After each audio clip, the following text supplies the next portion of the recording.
মা, আমি একদিন ওসমান হাদির মতো বাঁচব। আমি বিশ্বাস করি লক্ষ, লক্ষ ছেলেমেয়ে একটা সময় আসবে বাংলাদেশে এই কথা বলবে। ওসমান হাদি বাংলাদেশের একজন কিংবদন্তি আইকন হবে। কথাটা কেন বলছি?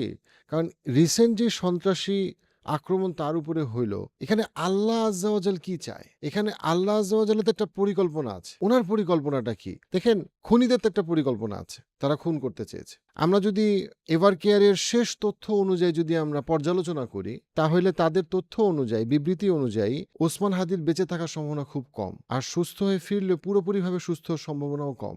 আমি খুব গভীরভাবে দেখে সবাই আমরা কষ্ট পাইছি, কোনো সন্দেহ নেই, অনেক কষ্ট পাইছি আমরা। যে মানুষ কখনো দোয়া করে না তার নিজের জন্য, সেই মানুষকে আমি বলতে শুনছি আমি ওসমান হাদির জন্য দোয়া করতেছি। দেখেন, খুনিদের পরিকল্পনাটা বুঝতে পারলাম। কিন্তু কোরআন হাদিসের জায়গা থেকে যদি আমরা বোঝার চেষ্টা করি, আল্লাহ আজ্জা ওয়াজাল এই ধরনের ঘটনা কেন অ্যালাউ করেন? আমরা তো জানি আল্লাহ আজ্জা ওয়াজালের অনুমতি ছাড়া একটা গাছের পাতাও নড়ে না।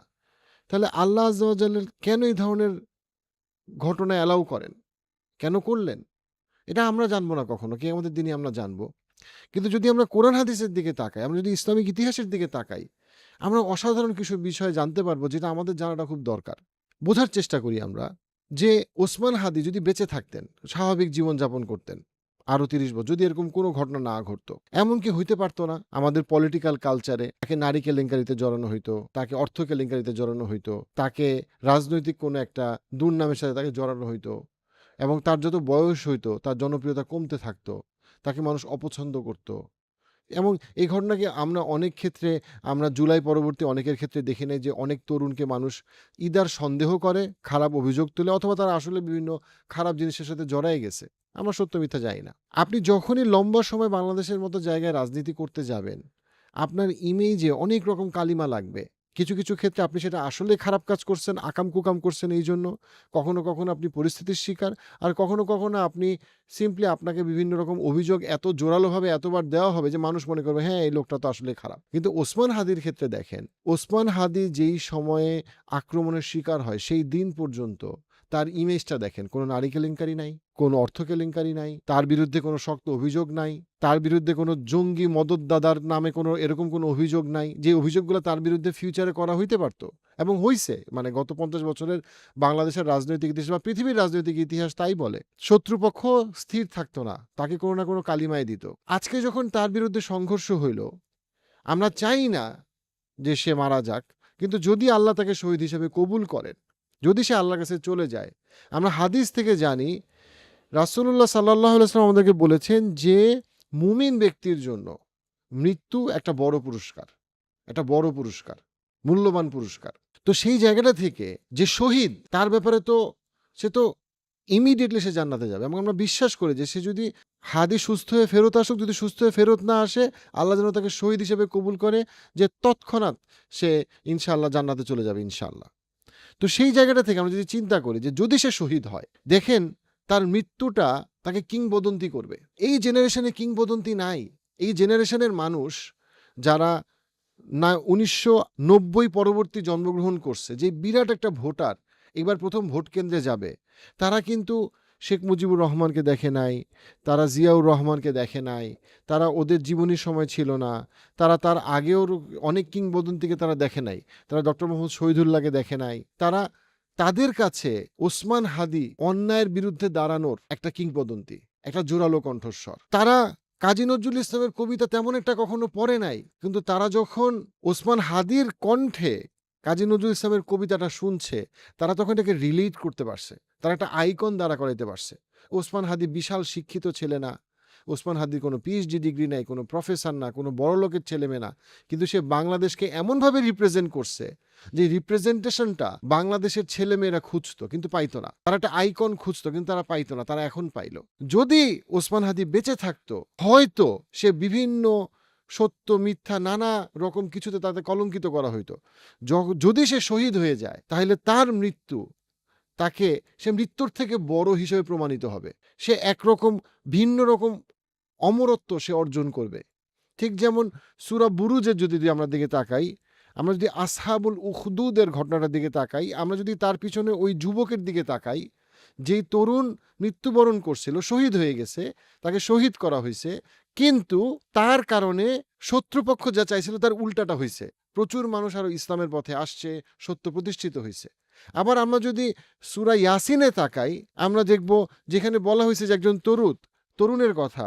আল্লাহ বলছেন, ওয়াজাআ মিন আকসাল মাদিনাতি রজুলু ইয়াসআ, একটা রজুলের কথা, একজন তরুণ যুবকের কথা, যে সত্য নিয়ে আসছে মানুষের কাছে, অন্যায়ের বিরুদ্ধে কথা বলতে আসছে, তাওহীদের পক্ষে কথা বলতে আসছে, এবং কথা বলতে গিয়ে সে মানুষকে তাওহীদের দিকে ডাকতেছে, এবং তাকেও শহীদ করে দেওয়া হয়েছে। আপনি দেখেন সূরা কাহাফের দিকে তাকান, আপনি দেখবেন যে একদল যুবক, তরুণ, যাকে হত্যা করার চেষ্টা করা হচ্ছে এবং তারা বুঝতেছে না কি করবে, তখন তারা একটা গুহার মধ্যে গিয়ে ঢুকলো এবং আল্লাহ তাদেরকে প্রোটেক্ট করলো। তারপরে কয়েক প্রজন্ম পরে তারা আবার ফেরত আসলো, যেন ওই গুহাটা একটা টাইম মেশিনের মতো। আল্লাহ আযজা ওয়া জাল্লা আমাদেরকে দেখাচ্ছেন যে তারা প্রোটেকশনের জন্য সত্য খুঁজতে কোথাও সত্য নিয়ে বেঁচে থাকতে পারতেছে না, সত্য দিন নিয়ে তাদেরকে ওই গুহার মধ্যে থাকতে হইতেছে। মানে এত পাওয়ারফুল এক্সাম্পলগুলা।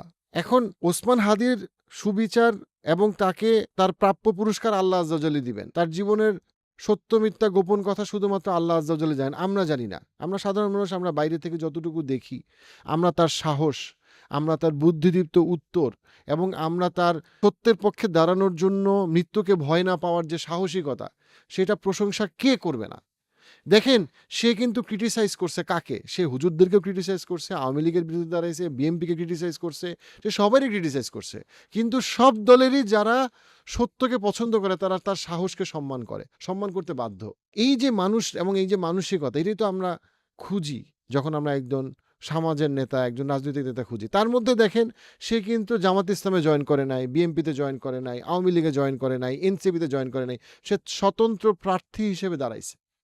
খুবই সিগনিফিকেন্ট বিষয়টা, যে দেখেন আল্লাহ আযজা ওয়া জাল্লার একটা পরিকল্পনা আছে, ওনার পরিকল্পনা উনি সবচেয়ে ভালো জানেন।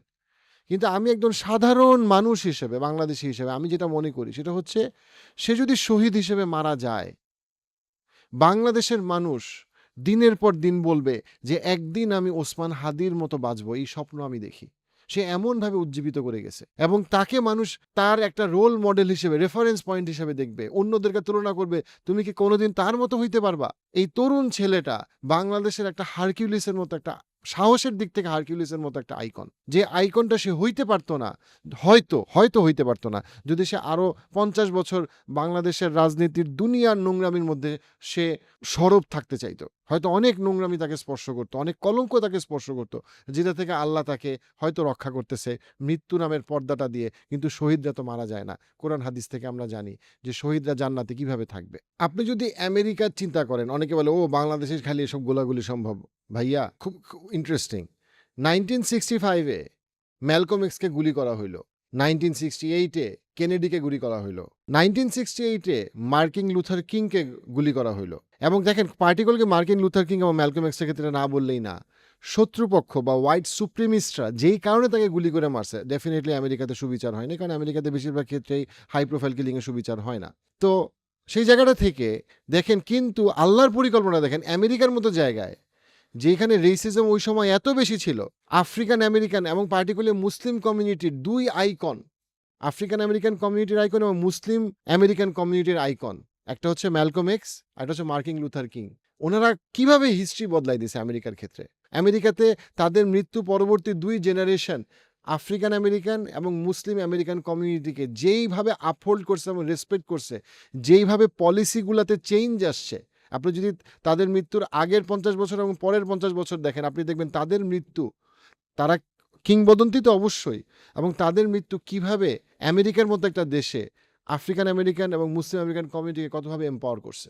একইভাবে একটা নতুন রাজনৈতিক কালচার, একটা নতুন রাজনৈতিক দর্শন আসতে পারে এবং ইনশাল্লাহ আসবে, যখন তরুণ ওসমান হাদির মতো একজন যদি শহীদ হয়ে যায়, তাহলে সে কিংবদন্তি হয়ে তো থাকবেই, এবং তার যেই ন্যারেটিভ, তার যে কালচার, তার যে ফিলসফি, সেই ফিলসফি মানুষ লালন করবে এবং সেই ফিলসফিকে মানুষ ধারণ করবে, যে শিক্ষিত এবং যে কম শিক্ষিত, যে বেশি সচ্ছল এবং যে কম সচ্ছল, এবং সে বলবে যে না, আমরা একদিন তার মতো বাঁচব।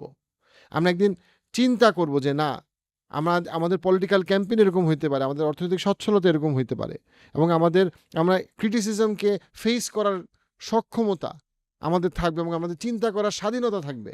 কিন্তু ওই স্বাধীনতার মানে এই না যে আমরা এই স্বাধীনতাকে আমরা কোনো বেহায়াপনাকে প্রমোট করার জন্য আমরা ইউজ করব।